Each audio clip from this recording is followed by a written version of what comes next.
ยังขาดเคลื่อนประมาณวันที่13เด้อพี่น้องเด้อเนาะประมาณ12 13ประมาณโดยครับบ่ขาดเคลื่อนเนาะณตอนนี้ก็ทั้งบ่นิวกับบ่ไลก็ยังบ่ได้มีหยังชื่อว่าลวงลายที่ขึ้นไปแจกพี่น้องเพิ่นเนาะไปฝากไปต้อนก็ยังบ่ได้มีหยังหลายทางบ่ได้ยังบ่ได้มีหยังพี่น้องโดยทางบ่นิวก็มีแต่เสื้อผ้าหน้าแพร่ได้พี่น้องเอ้ยเนาะเสื้อผ้าหน้าแพร่มือสองเฮานั่นแหละพี่น้องเอ้ยตั้งแต่ทางเอ้ยจอยเอาให้พุ่นแหละแล้วก็ทาง FC ทางสวรรค์เฮาในเมืองพุ่นแหละเพิ่นมอบให้ก็ยังบ่ได้ไปแจกให้เพิ่นอยู่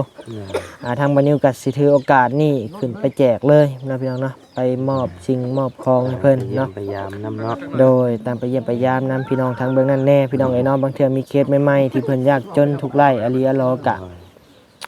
พอได้เป็นหูเป็นตาทางพ่อแม่พี่น้องเฮาเนาะท่านใดที่ว่าอยากเฮานี่ล่ะร่วมทำบุญนำกันเนาะพี่น้องเนาะก็ยินดีเด้อนะทางบ่นิวมาม่าปลากระป๋องบ่จะพวกปลาแดกแป้งนัวบ่นะพี่น้องเนาะหรือว่าผ้าห่อผ้าห่มก็ว่ากันไปนะพี่น้องเนาะ หน้าหนาวแน่เนาะก็อยากไปไล่ผ้าห่มเด้เนาะก็ทางบ่นิวสิรวบรวมให้เบิ่งว่างบน้อยๆอยู่กับบ่นิวมีเท่าใดพี่น้องเอ้ยเนาะนี่แหละก้อนนี่แหละพี่น้องเอ้ย2 3 4 5ก็มีอยู่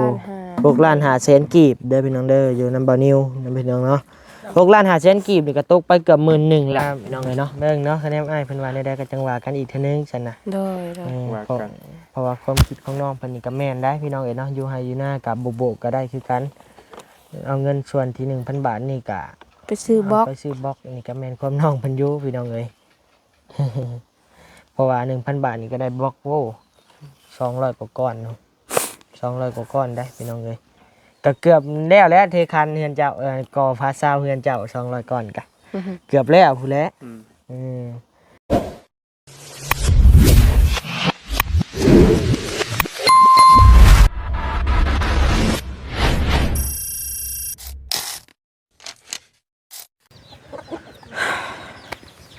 พี่น้องเอ้ยกับทักทายสบายดีและสวัสดีพ่อแม่พี่น้องเมื่อทุกคู่ทุกคนได้พี่น้องเด้อเนาะทักทายสบายดีและสวัสดีพี่น้อง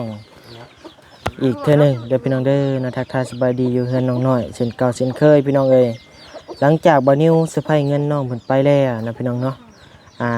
มาคลิปนี้บ่นิวก็สิรวมเบิ่งเงินเบิ่งคำนะพี่น้องเนาะว่างบน้องน้อยอยู่กับบ่นิวมีเท่าใดเด้อพี่น้องเด้อเนาะเดี๋ยวจังหน่อยก็สิเข้าไปรวบรวมเบิ่งน้ำน้องเพิ่นพี่น้องเอ้ยว่ามีเท่าใดนะพี่น้องเนาะแต่ตอนนี้ก็ทางบ่ยาวกับน้องน้อยก็ยังพากันถ่ายคลิปอยู่พี่น้องเอ้ยเนาะถ่ายพี่น้องเบิ่งได้ชมนำกันนั่นแหละพี่น้องเอ้ยเนาะไปมาเด้อเจ้าแต่แซ่บนี่น่ะบ่ยาวเอ้ยบ่ยาวเลยกินไข่หมดแดงอยู่พี่น้องเอ้ยก็สิมา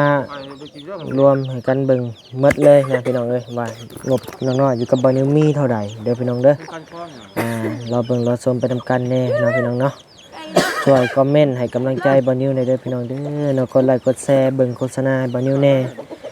ณช่วงนี้ก็ยอดวิวก็เริ่มตกแล้วพี่น้องเอ้ยเนาะเริ่มลงแหละสิบ่รอดแล้วบ่ไรก็ได้พี่น้องเอ้ยสบายดีแล้วพี่น้องเจ้าสบายดีป้าผมก็ยาวๆพี่น้องเอ้ยเนาะเมื่อจังสิไปตัดพี่น้องเอ้ยสิออกเมื่อตะเว้นก่อนมื้อนี้คลิปสุดท้ายเด้อพี่น้องเด้อไว้ลงมื้ออื่นพุ่นแหละพี่น้องเอ้ยมื้ออื่นตอนเช้าเด้อพี่น้องเด้อเนาะเดี๋ยวพบเจอกันมื้ออื่นพุ่นละเด้อพี่น้องเด้อเนาะฝนบ่ตกห้ามมันใหญ่เนาะพี่น้องเอ้ยทางบ่นิวเนาะพี่น้องเนาะมีแผนการกับบ่ไล่เนาะพี่น้องเนาะว่าสิประมาณวันที่10ปลายนี่สิขึ้นไปแจกเครื่องแจกของอยู่เซโปนเนาะพี่น้องเนาะประมาณวันที่เท่าใดบ่ไล่วันที่13บ่บ่แม่น13กับ12โดยประมาณวันที่12 3มื้อโดยเจ้ามานั่งนำเฮาพี่มาถามนำแน่มานั่งพี่กำลังเลยที่ว่าโอ้ลมกันแน่เนาะวางแผนกันก่อนพี่น้องเอ้ยมีหยังไปแจกเพิ่นเนาะพี่น้องเนาะไปฝากพี่ฝากน้องทางเมืองเซโปนเฮาเนาะพี่น้องเนาะต้องโอ้ลมกันก่อนสิเอาหยังแน่ไปหั่นนะ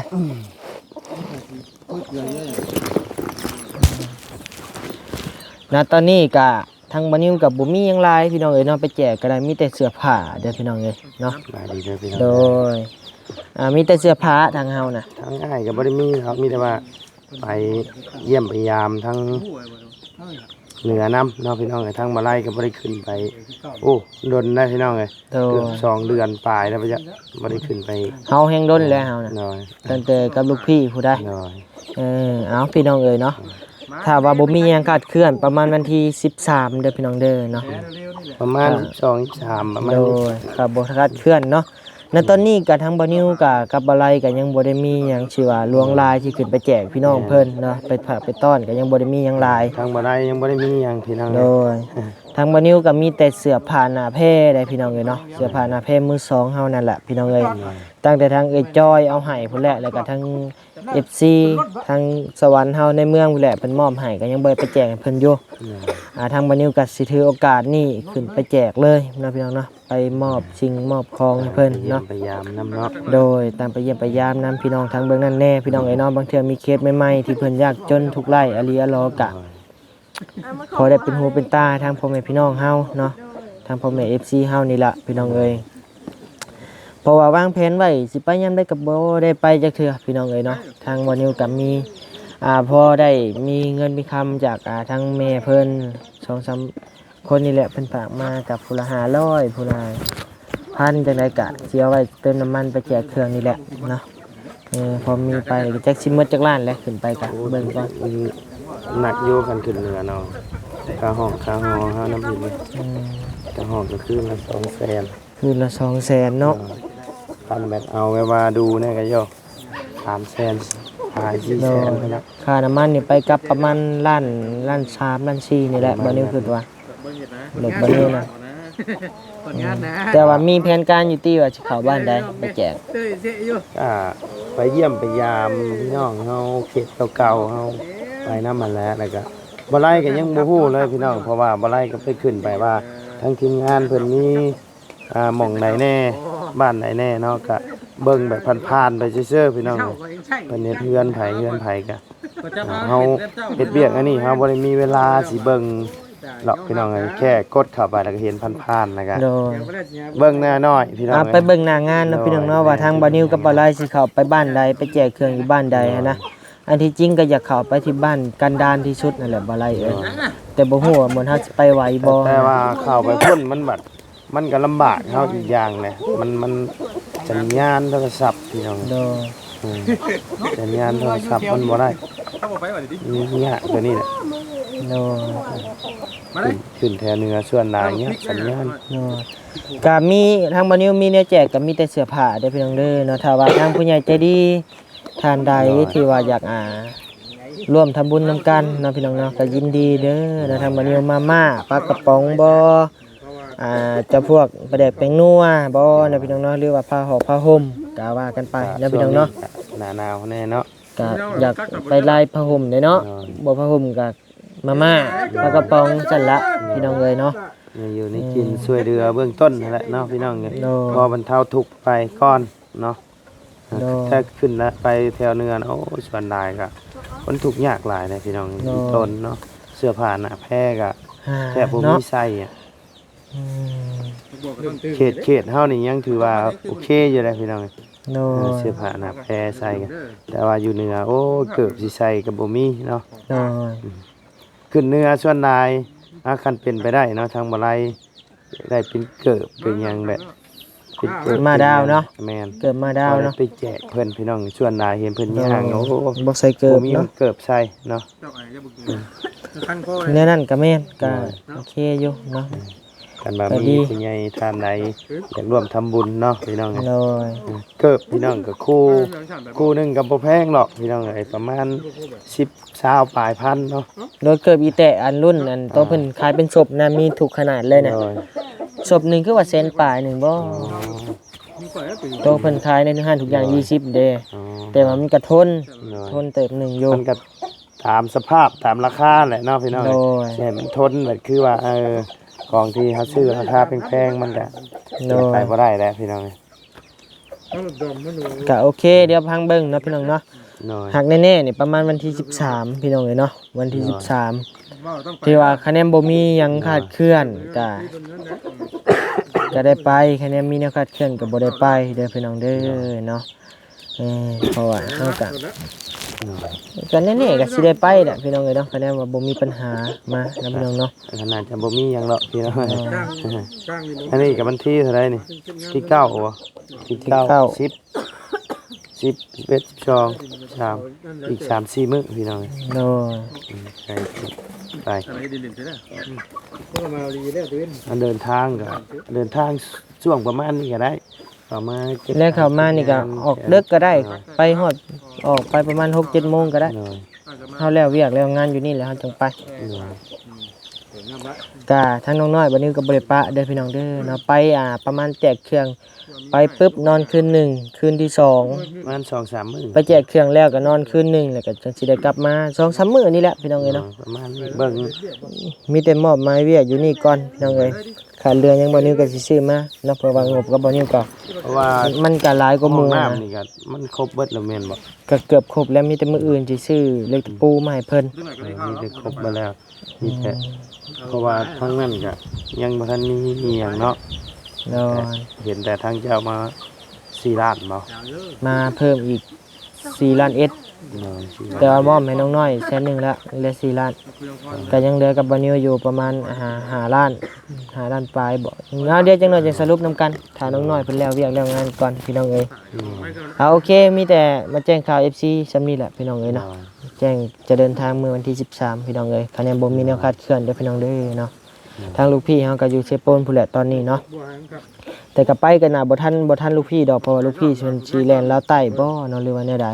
แต่จังว่าการติดตามชมนํเพิ่นเนาะพี่น้องเนาะ เราใต้ สิลงลาวใต้เลยโหดได้ลูกพี่ก็ได้ไปทางนั้นมันเส้นมันโหนแฮงอยู่ พอหลายมันกินนี่ตื่นนี่เนาะ เอาโอเคพี่น้องเอ้ยเนาะจังว่ากันอีกเทื่อหนึงโดยเอาฝากไว้อีกทางผู้ใหญ่ใจดีเนาะผู้ใดท่านใดที่ว่าอยากร่วมทำบุญเนาะพี่น้องเนาะกับคนทุกข์คนยากไร้เนาะพี่น้องเนาะก็ยินดีหลายๆเด้อพี่น้องเด้อเนาะบ่ว่าสิเป็นทางบ่าวนิวหรือว่าบ่าวไล่เด้อพี่น้องเนาะ ก็ยินดีเนาะ โดยเอาโอเคสำหรับพี่น้องเอ้ยเนาะโดยเอาพี่น้องเอ้ยเนาะเปิดคลิปเปิดภาพมาก็อยู่กับบ่าวยาวพี่น้องเอ้ยเนาะ มาดีเด้อ เจ้า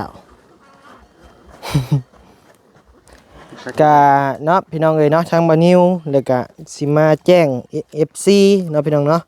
แจ้ง FC แล้วก็ทางน้องน้อยเฮานี่แหละพี่น้องเอ้ยว่างบกับบ่าวนิวมีเท่าใดแล้วเนาะพี่น้องเนาะสิไว้เฮ็ดหยังต่อเติมหยังเนาะพี่น้องเนาะมานั่งกลางเลยเฮ้ยสบายดีปะลุงแน่ สบายดีเด้อ โดยนี่แหละพี่น้องเอ้ยเนาะมี2ก้อนพี่น้องเอ้ยเนาะกะเดี๋ยวสิเอารวมกันเลยนะพี่น้องเนาะว่ามีเท่าใดแล้วนะพี่น้องเนาะ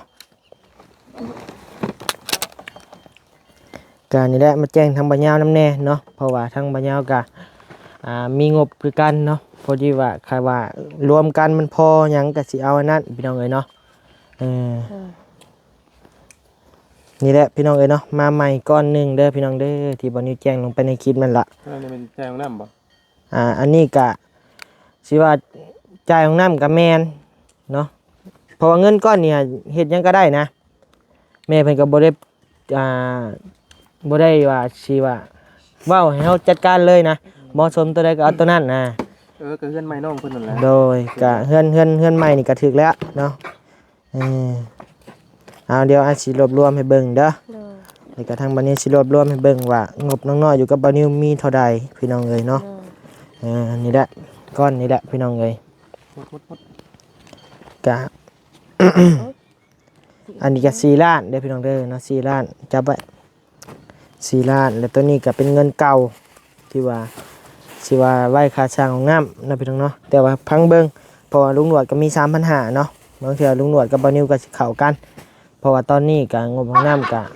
มีบ่าวนิวลุงหนวดบ่าวยาวก็ยังเหลือล้านหนึงเงินเก่าแล้วมาใหม่อีก 2,500 หน่อยเนาะไป2,500โดย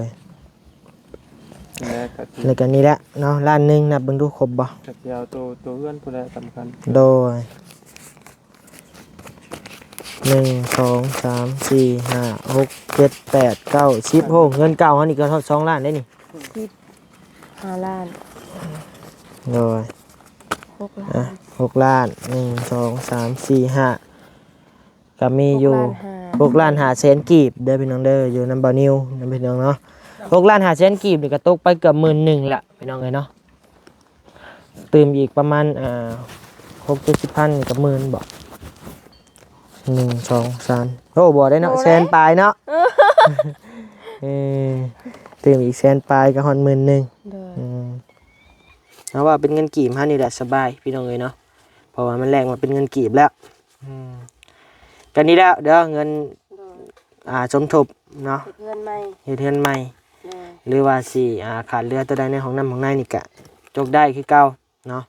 ทางพ่อแม่เพิ่นก็บ่ได้จุดประสงค์ว่าสิเฮ็ดหยังนะเฮ็ดเกี่ยวกับเจ้าหรือเฮ็ดโลดเพิ่นบอกให้เนาะบ่ได้นั่นคะแนนมันเรือมาก็หาเฮือนใหม่เฮ็ดเฮือนใหม่เนาะเรื่องของน้ำห้องในก็คือว่าได้ยินข่าวว่าแนวใดได้โบกคือเก่า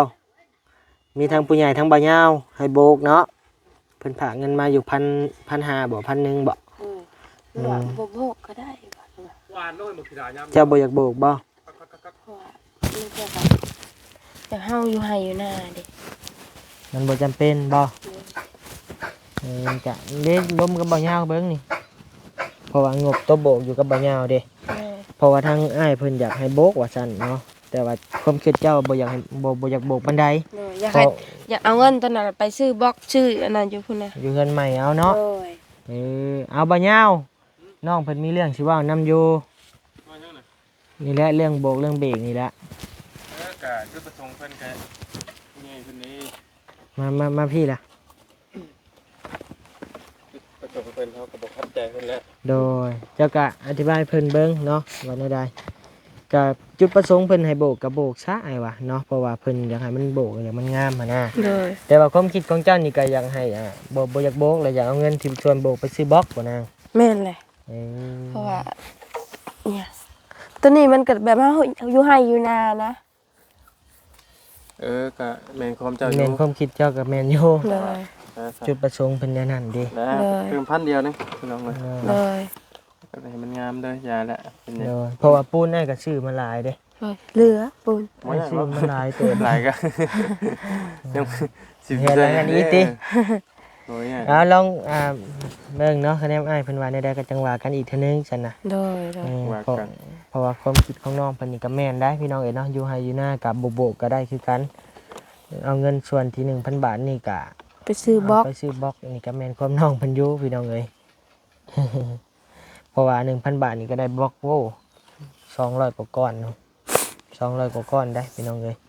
ก็เกือบแล้วเทคันเฮือนเจ้าก่อฟ้าซาวเฮือนเจ้า200ก้อนก็เกือบแล้วพู้นแหละเอาเบิ่งก่อนเบิ่งทั้งอ้ายเพิ่นเนาะเพิ่นสิว่าแนวใดเนี่ยทางบ่าวยาว โดย กับทางอ้ายผู้ใหญ่ใจดีเพิ่นนั่นแหละเนาะ โดยโดย นี่อันนี้ก็500,000เด้อ6 ล้าน 500,000อยู่กับอ้ายเนาะเอาเก็บ ให้ ไว้ อาย ที่เก่า คืน จับไปซื้อ เจ้ามีเงินใช้อยู่ติ มีอยู่ โอเค ก็มีแต่เลี้ยงกันแน่ ไอ้ขอเติมน้ำมันได้บ่ มีแต่บ่หลายพอได้ใช้เล็กๆน้อย ซื้อแท็กซี่มาเลี้ยงแน่เบิ่ง ๆให้ มีแต่เจ้าจับเงินนี่ถ่ายรูปนี่ เอาบ่ โดยนี่แหละเนาะนี่แหละเนาะ นะ โดย ให้ จะ คื คือน เก่า ซื้อเก้า โดย โอเคพี่น้องเลยเนาะประมาณนี้เงินกับปานิว6 ล้าน500,000กีบด้วยพี่น้องเด้อเนาะเดี๋ยวกับมืออื่นซื้อเล็กตะปูแน่ซื้อของผักของต้อนกับจังหวะการนะพี่น้องเนาะณตอนนี้ก็อ้วนเลยติ นี่ว่าทำไม หน่อไม้ถงนี่บ่มี หรือว่ามืออื่นนะจะเอาเงินส่วนนี้ไปซื้อสินแห้งเนาะกินอยู่บ่สินแห้งซื้อมาป้าไว้บางเทีพอสร้างมากกับพอได้ปิ้งให้เพิ่นกินหั่นนะบุญทวีมากพอได้ปิ้งให้เพิ่นกินข้าวเพลนข้าวเช้าและเพิ่นก็มาเฮ็ดเวียกซอยเฮา